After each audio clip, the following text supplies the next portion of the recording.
زمین کانپ رہی تھی، آسمان پھٹ رہا تھا، پہاڑ روئی کی طرح اڑ رہے تھے اور انسان ڈر کے مارے ادھر ادھر بھاگ رہے تھے۔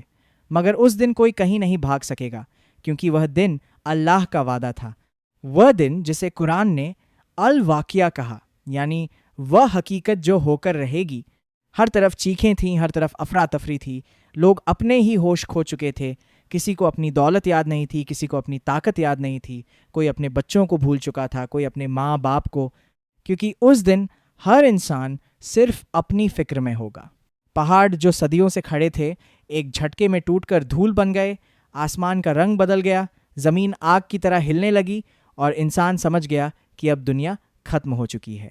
پھر ایک آواز گونجی اور پوری انسانیت 3 حصوں میں بانٹ دی گئی۔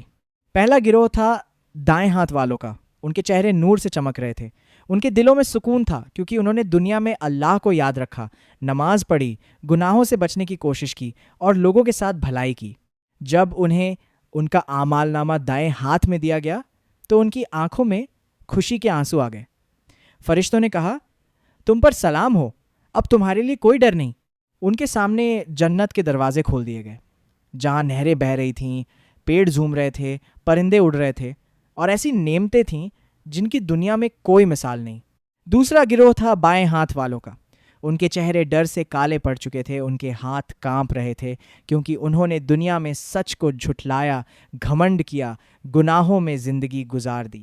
جب ان کا اعمال نامہ بائیں ہاتھ میں دیا گیا تو وہ چیخ اٹھے، کاش ہمیں دوبارہ موقع مل جاتا، مگر اب بہت دیر ہو چکی تھی۔ پھر تیسرا گروہ سامنے آیا، سب سے خاص، سب سے بلند، سابقون، وہ لوگ جو نیکی میں سب سے آگے تھے، جنہوں نے اپنی زندگی صرف اللہ کے لیے گزاری، جنہوں نے دنیا کی چمک کو ٹھکرا دیا۔ ان کے لیے ایسی جنت تھی جہاں صرف سکون تھا، صرف محبت تھی، صرف رحمت تھی۔ پھر انسان کو اس کی موت یاد دلائی گئی۔ ایک آدمی اپنے بستر پر پڑا تھا، اس کی سانسیں ٹوٹ رہی تھیں، گھر والے رو رہے تھے، ڈاکٹر کھڑے تھے، مگر کوئی کچھ نہیں کر پا رہا تھا۔ اس کی روح دھیرے دھیرے جسم سے نکل رہی تھی۔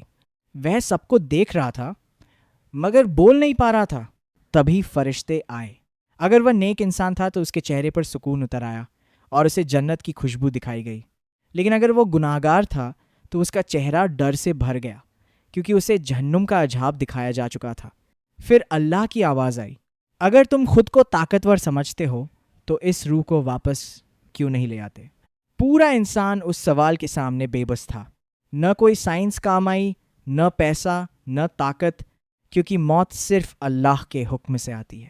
پھر آخر میں سچ سامنے آ گیا، یہ دنیا صرف ایک امتحان تھی، اصل زندگی تو آخرت کی تھی، اور اسی دن ہر انسان کو پتہ چل جائے گا کہ اس نے اپنی زندگی جیت لی یا ہار دی۔ اس لیے ابھی وقت ہے، اپنے رب کی طرف لوٹ آؤ، اس سے معافی مانگو اور اس دن کی تیاری کرو، کیونکہ جب الواقعہ آ جائے گی تب واپس لوٹنے کا کوئی راستہ نہیں ہوگا۔